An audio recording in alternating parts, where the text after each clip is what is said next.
अरे राम राम राम राम। कितनी जोर की बारिश हो रही है। 2 दिनों से यह बारिश तो रुकने का नाम ही नहीं ले रही है। मुझे लगता है अब जल्दी ही मेरी छत से पानी टपकने लगेगा। तभी उधर से एक शेर बारिश से परेशान होकर छिपने की जगह ढूंढते ढूंढते उसी किसान की झोपड़ी के पीछे बने तबेले में घुस जाता है, जिस तबेले में उस किसान के कुछ गधे बंधे हुए थे। अंधेरा ज्यादा होने के कारण शेर गधों को देख नहीं पाता है और उन्हीं के बीच जाकर खड़ा हो जाता है।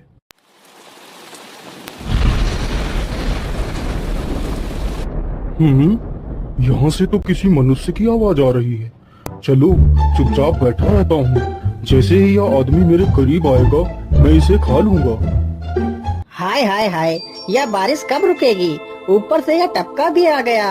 अब मैं क्या करूँ? इस टपके से कैसे बचूं?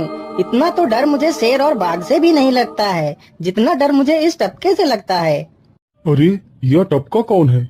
मुझे लगता है यह टपका तो मुझसे भी ज्यादा खतरनाक है। अभी तो यह आदमी शेर और बाघ से ज्यादा इस टपके से डर रहा है। चलो जल्दी से मैं यहाँ से निकल लेता हूँ, नहीं तो कहीं टपका ने मुझे देख लिया तो मेरी खैर नहीं है।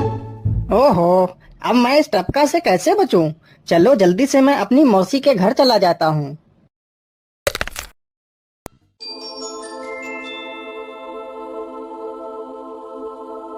अरे चल चल गधे की औलाद, यहाँ पर छिपा हुआ बैठा है। अरे चल जल्दी। अरे ये क्या, जिसका डर था वही हुआ। यह टपका तो मुझ पर हावी हो गया।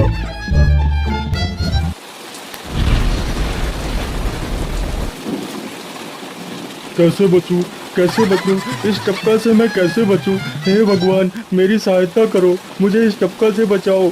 मैं आज के बाद किसी प्राणी को नहीं मारूंगा। मैं मांसाहार छोड़ के शाकाहारी बन जाऊंगा। भगवान मेरी रक्षा करो। शेर को दौड़ते दौड़ते रात से सुबह हो जाती है।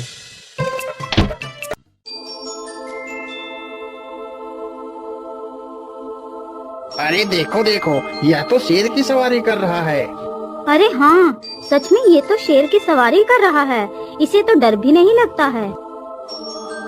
अरे उधर तो देखो जरा, यह आदमी कितना बहादुर है। यह आदमी शेर की सवारी कर रहा है। जिस शेर को देखकर हमारी धोती आगे से गीली और पीछे से पीली हो जाती है, यह तो उसकी सवारी कर रहा है। ये गांव के लोग भी ना पागल हो गए हैं, जो इस गधे को शेर। अरे बाप रे, यह तो सच में एक शेर है। हे भगवान मेरी रक्षा करो, शेर तो मुझे खा ही जाएगा। राम राम राम राम राम, अब क्या होगा? इस शेर से कैसे बचूं? अरे यह तो एक बरगद का पेड़ है। यही अच्छा मौका है, जल्दी से इस बरगद की जड़ पकड़कर ऊपर चढ़ जाता हूँ।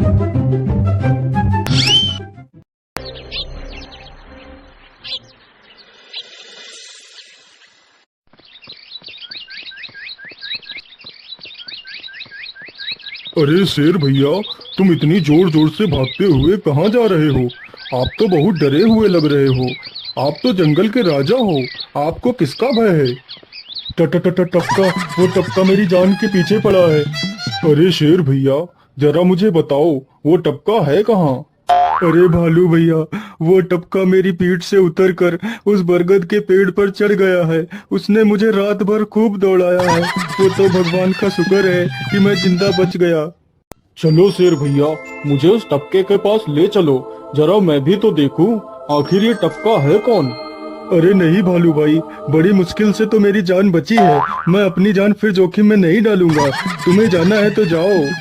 अच्छा ठीक है शेर भाई, तुम यहीं रुको, मैं अभी बरगद के पेड़ पर देखकर आता हूँ आखिर ये टपका है कौन।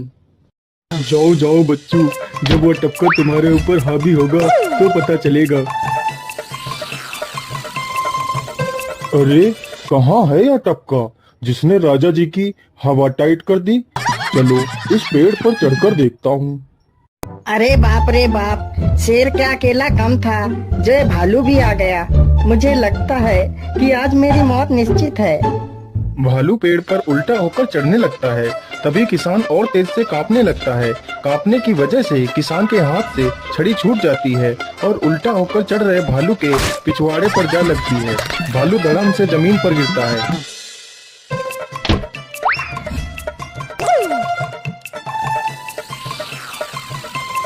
मुझे लगता है अब शेर और भालू दोनों भाग गए हैं। चलो अब जल्दी से यहाँ से निकल लेता हूँ।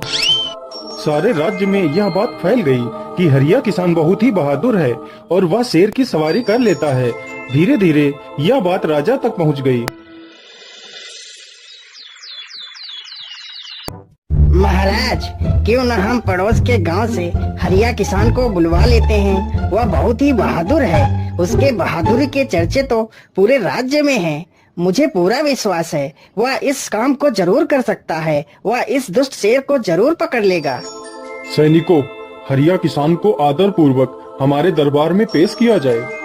महाराज, आपने हमें याद किया। बताइए क्या बात है। मालिक, हमसे कोई भूल हो गई क्या मालिक?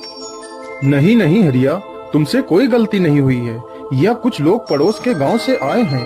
इनका कहना है कि इनके गांव में कोई दुष्ट शेर आ गया है जो इनके पशुओं को उठाकर ले जाता है और उन्हें मारकर खा जाता है। हमने तुम्हारी बहादुरी के बहुत सारे किस्से सुने हैं। तुम बहुत ही बहादुर हो, इसलिए मैं तुम्हें उस शेर को पकड़ने की ये जिम्मेदारी सौंपता हूँ। अरे बाप रे बाप, उस बार तो मैं शेर के हाथों बच गया था, लेकिन इस बार मैं नहीं बचूंगा। अगर मैंने महाराज को सच सच बता दिया तो झूठ बोलने के जुर्म में मुझे फांसी पर ही चढ़ा देंगे।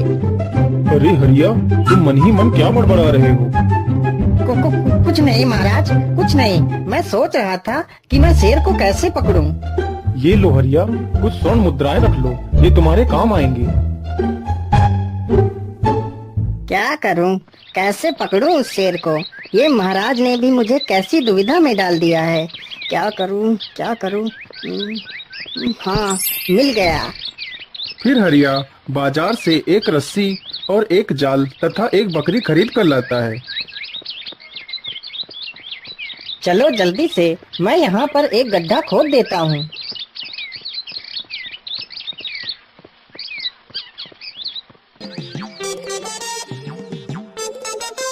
गड्ढा तो खोद दिया। चलो अब जल्दी से इस बकरी को रस्सी से बांध देता हूँ। हरिया ने बकरी को रस्सी से बांधकर गड्ढे में खड़ा कर दिया और जाल को लेकर पेड़ की डाल पर बैठ जाता है। थोड़ी ही देर बाद जब बकरी को भूख लगती है तो वह चिल्लाने लगती है। अरे, यह तो बकरी के चिल्लाने की आवाज है, लेकिन यह आवाज आ कहां से रही है? आसपास तो कोई नहीं दिख रहा है।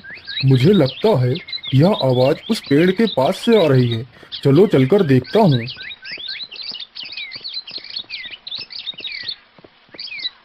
अरे वाह, आज तो शिकार मेरे पास खुद चलकर आ गया। शेर तुरंत ही बिना देर किए हुए गड्ढे में छलांग लगा देता है। तभी किसान तुरंत ही बकरी को ऊपर खींच लेता है और जाल को गड्ढे के ऊपर गिरा देता है। शेर गड्ढे में ही फंस जाता है। यह देखकर गांव के सभी लोग बहुत ही खुश हो जाते हैं।